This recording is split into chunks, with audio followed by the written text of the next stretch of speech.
Assalamualaikum warahmatullahi wabarakatuh. Kami dari kelompok 1 akan mempresentasikan mengenai karakteristik sistem pengendalian manajemen. Di sini, kelompok kami beranggotakan Rudi Prasetyo dan Fauzia Ayusdaning Tias. Yang pertama, kita akan membahas mengenai pengertian sistem, pengendalian, dan manajemen. Sistem adalah suatu kegiatan yang telah ditentukan caranya dan biasanya dilakukan berulang-ulang. Nah, dalam konteks sistem pengendalian manajemen, maka sistem adalah sekelompok komponen yang saling berhubungan, atau dapat dikatakan bahwa sistem berupa hal yang ritmis berulang kali terjadi yang dimaksudkan untuk mencapai tujuan tertentu. Menurut Marciarello, ada dua bentuk sistem yang berlaku, yakni sistem formal dan informal. Sistem formal adalah sistem yang memungkinkan pendelegasian otoritas di mana sistem formal memperjelas struktur, kebijakan, dan prosedur yang harus diikuti oleh anggota organisasi. Sedangkan sistem informal adalah sistem yang lebih berdimensi hubungan antar pribadi yang tidak ditunjukkan dalam struktur formal. Nah, biasanya dalam organisasi ada dimensi informal seperti itu. Selanjutnya, pengendalian. Pengendalian menurut Hansen and Mowen adalah proses penetapan standar dengan menerima umpan balik berupa kinerja sesungguhnya dan mengambil tindakan yang diperlukan jika kinerja sesungguhnya berbeda secara signifikan dengan apa yang telah direncanakan sebelumnya. Suatu sistem pengendalian mempunyai beberapa elemen yang memungkinkan pengendalian berjalan dengan baik. Elemen-elemen tersebut adalah: yang pertama, detektor atau sensor, yakni suatu alat untuk mengidentifikasi apa yang sedang terjadi dalam suatu proses. Yang kedua, alat pembanding atau asesor, yakni suatu alat untuk menentukan ketepatan. Nah, biasanya ukurannya dengan membandingkan kenyataan dan standar yang telah ditetapkan. Yang ketiga, efektor, yakni alat yang digunakan untuk mengubah sesuatu yang diperoleh dari asesor. Dan yang keempat yaitu jaringan komunikasi, yaitu alat yang mengirim informasi antara detektor dan asesor, dan antara asesor dan efektor. Nah, dengan demikian, pengendalian adalah suatu proses untuk mengarahkan organisasi mencapai tujuan yang telah ditetapkan. Berikutnya yaitu manajemen. Manajemen adalah proses perencanaan pengorganisasian, kepemimpinan, dan pengendalian pekerjaan anggota organisasi, serta pengendalian sumber daya organisasi untuk mencapai tujuan organisasi. Nah, tujuan pengendalian manajemen adalah menjamin bahwa strategi yang dijalankan sesuai dengan tujuan organisasi yang akan dituju.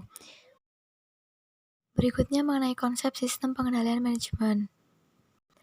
Marciarello and Kirby mendefinisikan sistem pengendalian manajemen sebagai perangkat struktur komunikasi yang saling berhubungan yang memudahkan pemrosesan informasi dengan maksud membantu manajer mengkoordinasikan bagian-bagian yang ada dan pencapaian tujuan organisasi secara terus-menerus. Sedangkan Hongren, Foster, dan Datar mendefinisikan sistem pengendalian manajemen sebagai pemerolehan dan penggunaan informasi untuk membantu mengkoordinasikan proses pembuatan perencanaan dan pembuatan keputusan melalui organisasi dan untuk memandu perilaku karyawan. Untuk memahami suatu sistem, dibutuhkan suatu pengetahuan tentang lingkungan di mana sistem itu berada. Dua unsur yang penting dalam sistem pengendalian manajemen adalah lingkungan pengendalian dan proses pengendalian. Yang pertama yaitu lingkungan pengendalian manajemen. Pengendalian manajemen sebenarnya merupakan suatu proses. Nah, dalam proses tersebut dipengaruhi oleh faktor-faktor lingkungan.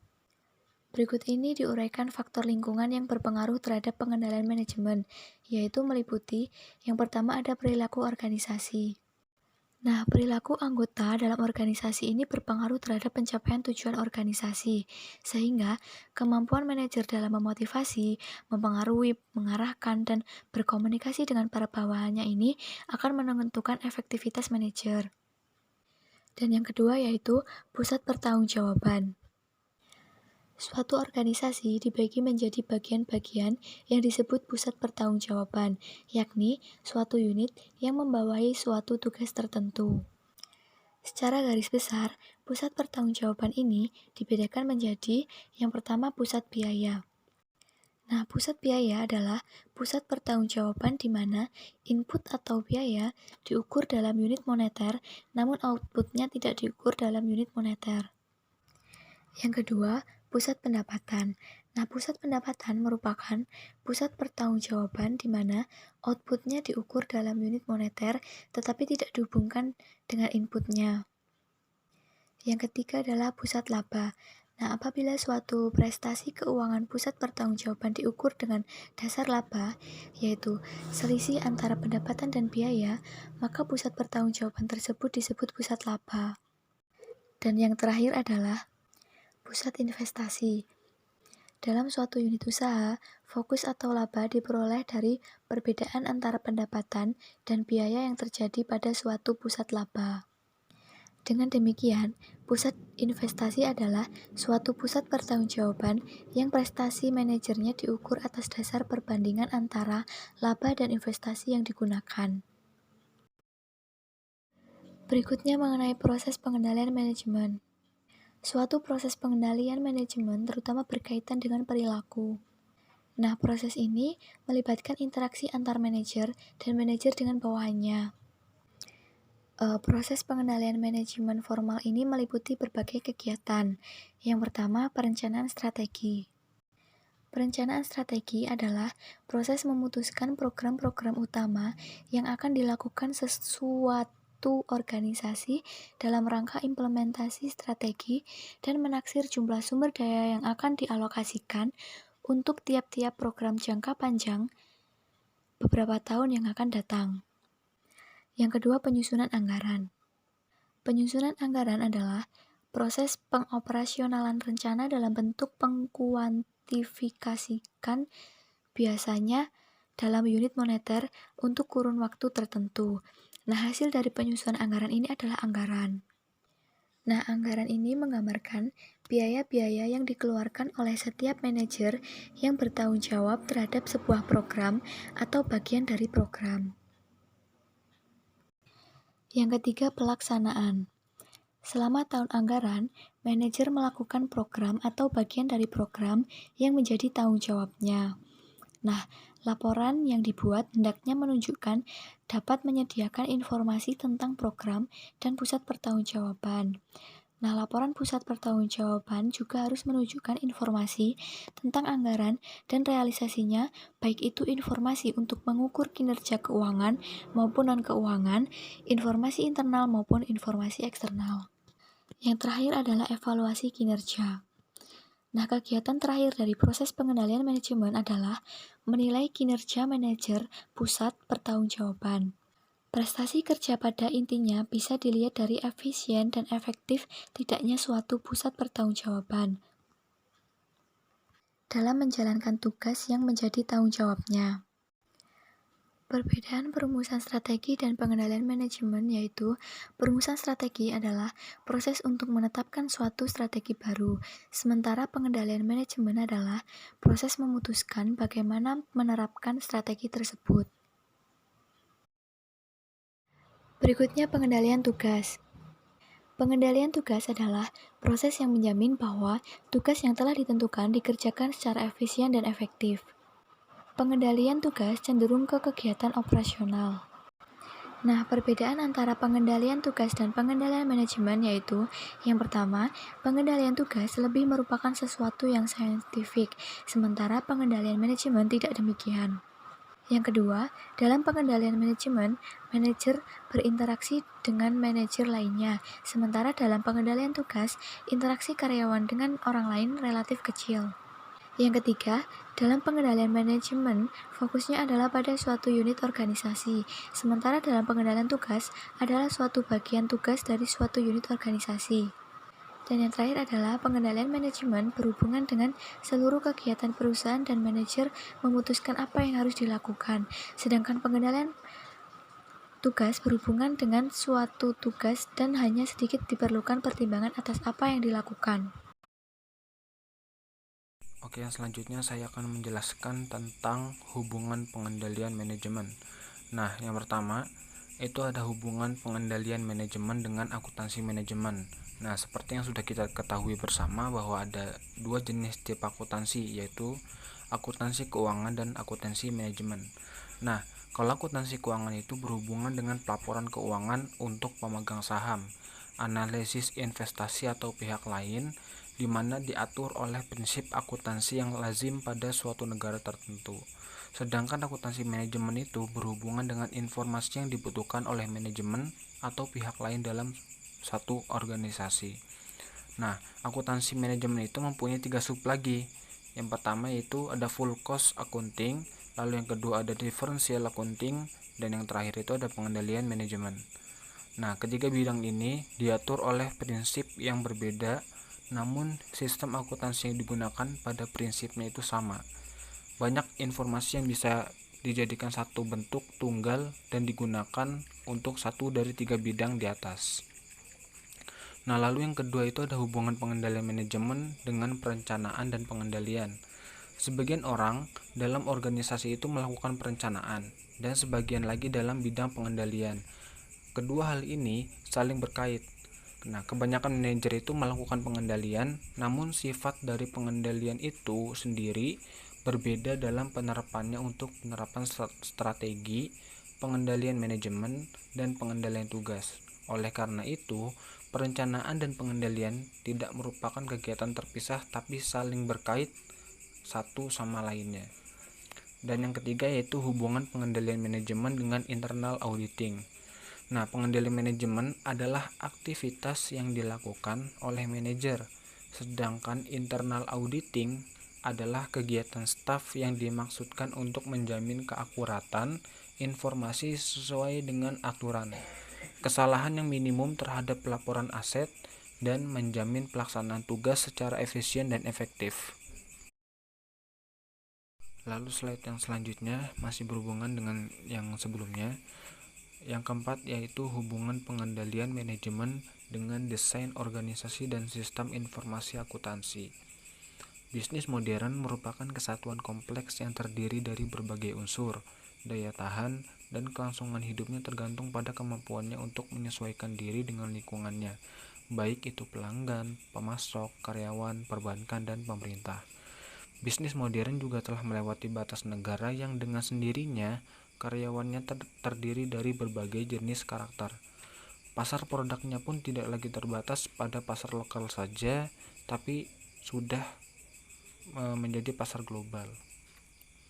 Seperti telah disebutkan di depan, 3 pertanyaan yang menjadi isu sentral dalam pembahasan sistem pengendalian manajemen adalah ukuran kinerja, standar yang layak atas kinerja, dan penghargaan apa yang layak diberikan kepada anggota organisasi yang mencapai target yang telah ditetapkan.